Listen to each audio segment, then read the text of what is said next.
This 12 gear fidget spinner printed on just one print bed in under 7 hours with my Bambu Lab P1S. This printed absolutely flawlessly and the gear spins so smoothly that you barely need a fingertip to spin it. It spins so well in fact that I'm going to time how long I can make the gears turn from just one spin. Okay, here we go. And you can see that this thing is so smooth it will literally spin forever. I'm just kidding, obviously. It would be impossible for this to spin forever. However, this thing does spin remarkably well. Let me know in the comments if that clip fooled you at all, because admittedly, I spent way too much time making that edit. And in case you're wondering, yes, I did design and print this mount in the background just for the purpose of that clip. Luckily, it only took me 5 minutes to drop the model in SolidWorks, and it printed in just about 2 hours.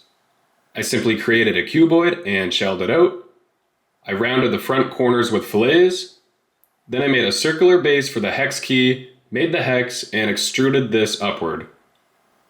Now to eliminate the need for supports on the top overhang, I created 35-degree chamfers to mostly remove the bridge. Now I wanted to push my P1S here a little bit, so I left a little bridge in the center, and we will see how well this prints without any supports here. Finally, I added a couple more fillets and chamfers, then opened this model up in Bambu Studio. Here you can see that this will take just over 2 hours to print, and now let's send this over to my printer. And here is the time lapse of the print. And you can see that this mount printed really well. There are no issues with the top overhang, and you can see how powerful it is to add small chamfers under large overhangs to eliminate the need for supports. Now the reason I went with this design is that I had this iPad mount lying around with a strong desk clamp, and I figured I could use that clamp to rigidly hold my mount in place. I needed this to minimize the movement of the spinner to create that edit. The idea was that the clamp and clamp screw would fit inside the opening of the mount, and I could tighten the clamp down to hold the bottom base of my mount in place. Then the fidget spinner slides onto the top hex, which allows me to spin it without having any other movement other than the gears. Now I downloaded this fidget spinner over on Maker World. Shout out to Hyperfocus for designing this model. And you'll notice it even shows hyperfocus on the inside of the gear base.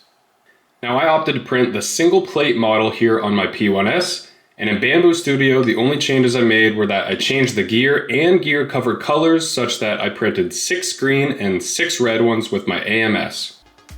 Here is the time-lapse printing on just one build plate. And you can see that this printed flawlessly even with the 66 filament changes required with the AMS. Admittedly, it did take some time to remove the brims from the 49 parts on this model. However, the brims did come off the parts quite cleanly and assembly was straightforward. To install, simply take a screw, put it through a gear and also through a washer on the other side, and then screw this assembly into the gear base.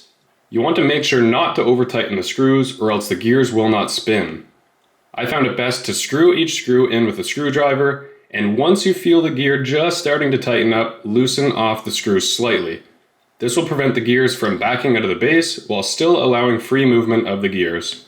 You then just pop on all 12 of the gear covers. And there you have it. Again, let me know in the comments if the infinite spinning clip fooled you ever so slightly, and be sure to like and subscribe, and I'll see you in the next one. Peace.